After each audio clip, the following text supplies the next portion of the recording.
This story is belong to Jabalpur MP. Story एक लड़की की है जिस लड़की का नाम सिया होता है। वो लड़की एक रात अपने माँ के लिए दवा लेने के लिए बाहर जाती है एंड जब वो दवा लेके आती है तो रास्ते में उसे एक मंदिर दिखता है। वो सोचती है कि क्यों ना थोड़ी देर इस मंदिर में आराम कर लिया जाए और उसके साथ साथ ही अपनी माँ के लिए कुछ प्रेयर भी कर लिया जाए। वह यह सोच के मंदिर की तरफ बढ़ती है और जैसे ही वो मंदिर के नज़दीक जाती है तभी वो देखती है कि मंदिर से कुछ आवाज़ आ रहा है एंड थोड़ी देर बाद उस मंदिर से 3 लोग बाहर आ रहे हैं। उन तीनों लोगों के हाथ में एक पेटी थी, यानी कि दान पेटी थी। जब सिया ने उन तीनों को देखा तो वो समझ गई कि वो तीनों थीफ है।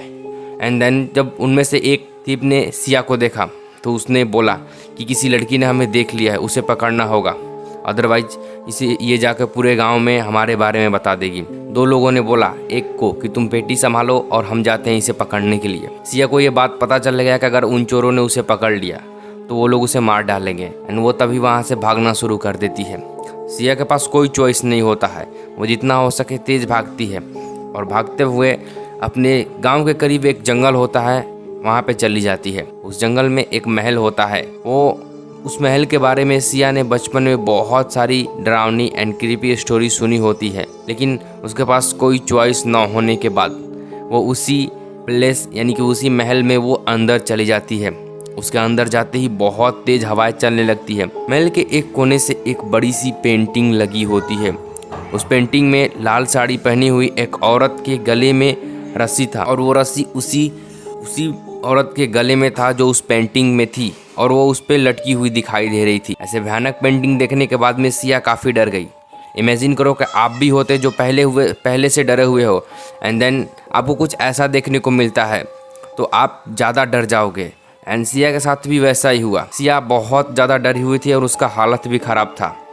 और थोड़ी देर में जब सिया वहाँ पे खड़ी होकर उस पेंटिंग को देख रही थी तभी अचानक वो पेंटिंग नीचे ज़मीन पर गिर जाती है।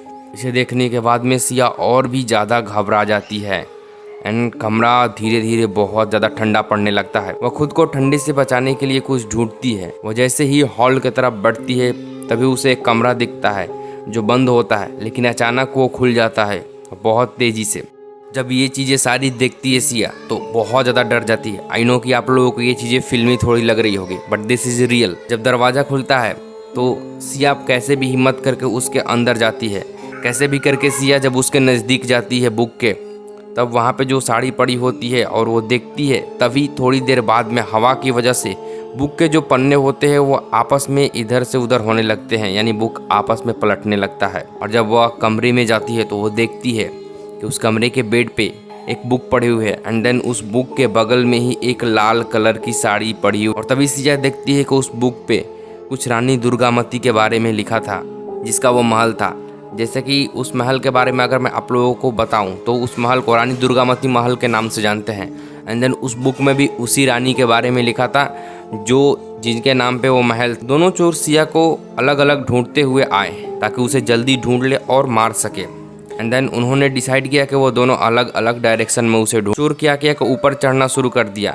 तब उसे एक स्विच दिखता है। तब वो चोर जब वो स्विच दबाता है तो हॉल की सारी लाइटें जल जाती है।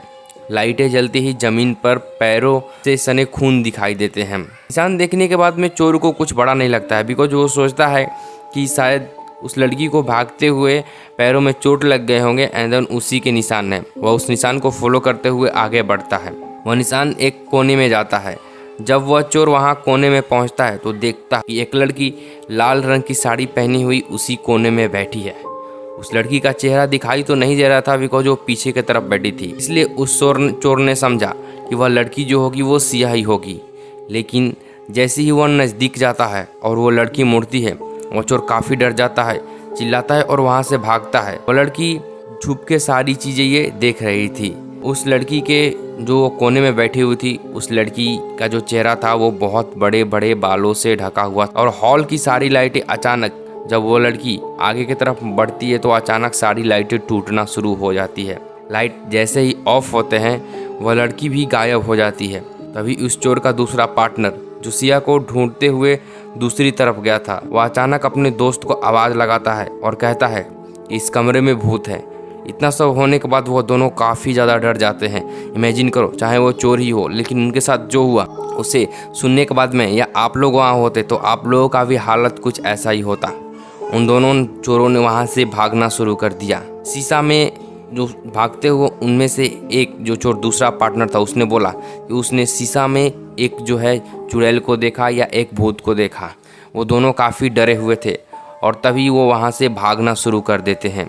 जब वो भागते हैं, दरवाजे की तरफ बढ़ते हैं, तो उन्हें एक डरावनी बहुत ही क्रीपी साउंड सुनाई देता है, जो इतना ज़्यादा लाउड होता है कि वो पूरे महल में गूंज जाता है। वह चोर डरने के बाद में वहाँ से भागना शुरू करते हैं और वो निकलने में तो कामयाब हो जाते हैं, पर सिया अभी भी वहाँ पे फंसी हुई थी।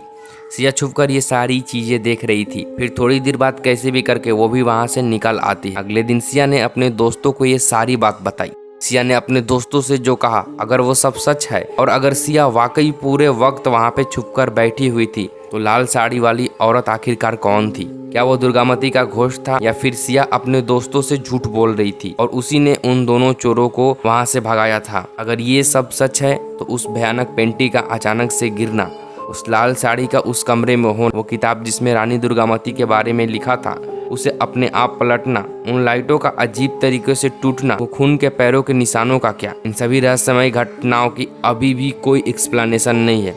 दुर्गामती हवेली में ऐसे और राज छुपे हैं जो आज भी राज ही बने हुए हैं। आज की स्टोरी यही थी। अगर आप लोगों को इसके बारे में कुछ भी आइडिया है तो कमेंट सेक्शन में मेरे को ज़रूर बताना, और आप लोगों के पास कोई स्टोरी है तो वो भी मेरे को शेयर करना नीचे कमेंट सेक्शन में, और डिस्क्रिप्शन में आप लोगों को मेरा ईमेल मिल जाएगा, आप उस पर मेरे को मैसेज कर सकते हो। देन मिलते हुए नेक्स्ट वीडियो में, तब तक के लिए थैंक्स फॉर वॉचिंग।